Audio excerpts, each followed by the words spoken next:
그분이 주로 취급하는 차가 페라리, 람보르기니, 롤스로이스, 요런 슈퍼카를 취급을 해요.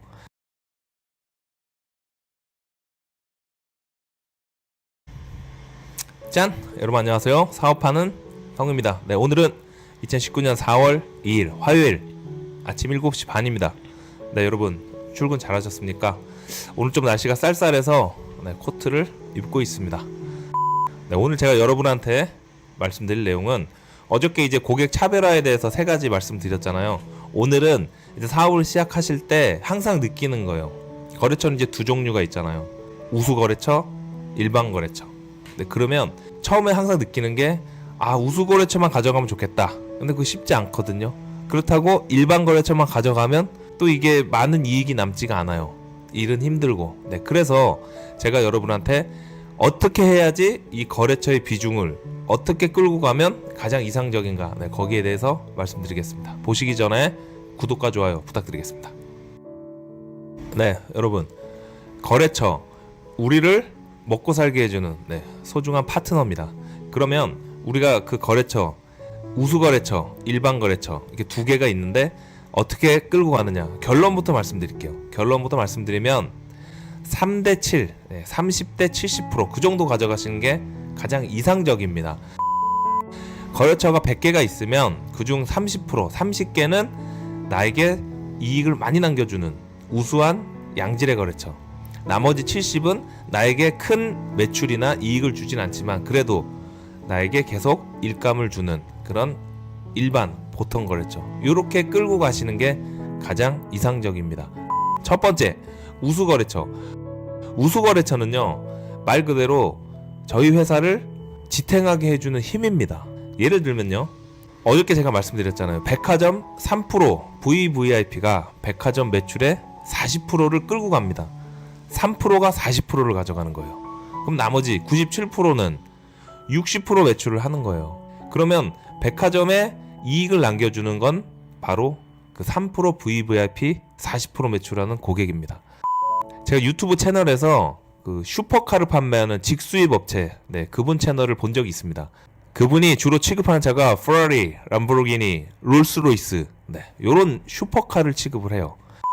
그런데 그분이 거의 한 이틀에 한 대꼴 그렇게 파시더라고요. 그래서 우리나라에 저렇게 부자가 많나? 저렇게 비싼 차를 틀에 한 대? 하루에 한 대 이렇게 팔 때도 있고. 근데 그분이 인터뷰할 때 봤더니 자기 고객이 15명이래요. 놀랍지 않습니까, 여러분? 15명이 그 구매력이 어마어마한 거예요. 그러니까 슈퍼카를 사는 그런 어마어마한 슈퍼 리치들은 자주 바꾸는 거예요, 차를. 돈도 많지만 그렇게 갖고 싶은 차가 많은가 봐요. 내가 하나를 사면 그 윗버전이 나오면 그걸 팔고 다시 사는 거예요. 그 다음에 내가 산 램보르기니의 컨버터블, 뚜껑 열리는 게 나온다. 그러면 다시 기존에 있는 거 팔고 또 사고.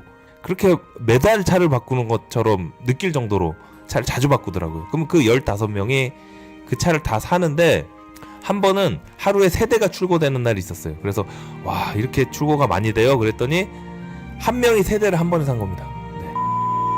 그 정도로. 그래서 우수 고객 그 15명이 그 어마어마한 슈퍼카 구매력으로 그 회사를 운영하게 해주고 있습니다. 이게 바로 우수 고객의 힘입니다. 자, 2번째, 일반 고객. 일반 고객은 어떤 고객이죠?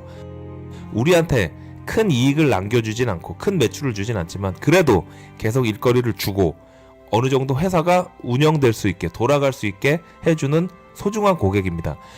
이 일반 고객이 나중에 우수 고객이 될 수가 있어요. 이게 베스트입니다. 왜냐하면 우수 고객은 관리하기가 엄청 힘들어요. 다른 경쟁사에서도 그 우수 고객을 자기네가 유치하기 위해서 엄청난 노력을 합니다. 그러면 그걸 유지하려면 거기에 대한 견제도 해야 되고 그만큼 더 관심, 노력을 기울여야 됩니다. 그래서 우수 고객을 지키는 게 쉽지는 않아요. 하지만 지켜내야겠죠? 그런데 일반 고객은 그거보다는 지키기가 쉬워요. 왜냐하면 다른 경쟁사에서도 그렇게 탐내는 고객이 아니기 때문에 그냥 쭉 끌고 가야 됩니다. 절대 버리면 안 됩니다. 이분들이 언제 빛을 발하냐? 우수 고객이 잠깐 떨어져 나가는, 이탈할 때가 있어요. 그러면 회사 매출이 줄잖아요. No, God, please, no, no! 힘들어질 때 이 일반 고객들의 그 구매력, 매출로 인해서 유지를 합니다. 다시 우수 고객을 끌어들일 때까지의 시간을 버티게 해주는 힘이 바로 이 일반 고객들입니다. 네, 그래서 항상 이 일반 고객들은 같이 끌고 가야 되는 거예요. 자, 그럼 세 번째, 이 비중을 어떻게 가져가는 게 좋냐? 제가 봤을 때 우수 고객으로 100을 다 채우는 거는 쉽지 않고, 그렇다 해도 너무 리스크가 커요. 네, 이탈을 하면 회사를 유지하기가 어렵습니다. 그렇다고 일반 고객으로 싹 다 가져가면 남는 게 없어요. 진짜 회사 유지비 운영비만 내면 유보금으로 가지고 있을 돈이 없는 거예요. 이익이 많이 안 남기 때문에. 그러니까 회사 성장이 더디게 되죠. 그래서 이 사업하는 형이 경험상 합리적인 비율을 찾다 보니까 딱 3대 7이 맞아요. 네, 우수 고객을 3, 일반 고객을 7. 요게 제일 맞는 것 같아요. 그래서 여러분이 사업을 하실 때 그걸 염두에 놓고 거래처를 비중을 두고 끌고 가세요. 처음부터. 이게 되게 중요합니다. 네. 너무 우수 고객에만 치중하지도 말고, 그렇다고 일반 고객만 끌고 가도 안 되고, 항상 내 거래처를 쫙 리스트를 앞에 놔두고, 아, 이번 달에는 우수 고객이 너무 없다. 그럼 우수 고객을 유치하도록 노력을 하시고, 아, 너무 우수 고객 쪽으로 가 있다. 일반 거래처가 없다. 그러면은 지금은 좋아 보이지만 나중에 리스크가 생길 수가 있거든요. 그러면 일반 거래처도 좀 비중을 올리기 위해서 영업을 하셔야 되는 겁니다. 아시겠죠? 네, 오늘 제가 세 가지 말씀드렸죠. 우수 고객의 중요성, 일반 고객의 중요성, 그 다음에 적절한 비중, 우수 고객과 일반 거래처를 어느 정도로 둬야지.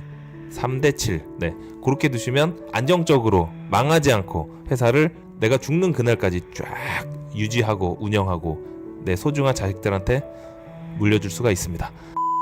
네, 오늘 화요일입니다. 앞만 보고 달려가면 됩니다. 밝은 미래를 위해서, 풍요로운 미래를 위해서. 네, 오늘도 파이팅 하시고 좋은 하루 보내시기 바라겠습니다. 고맙습니다.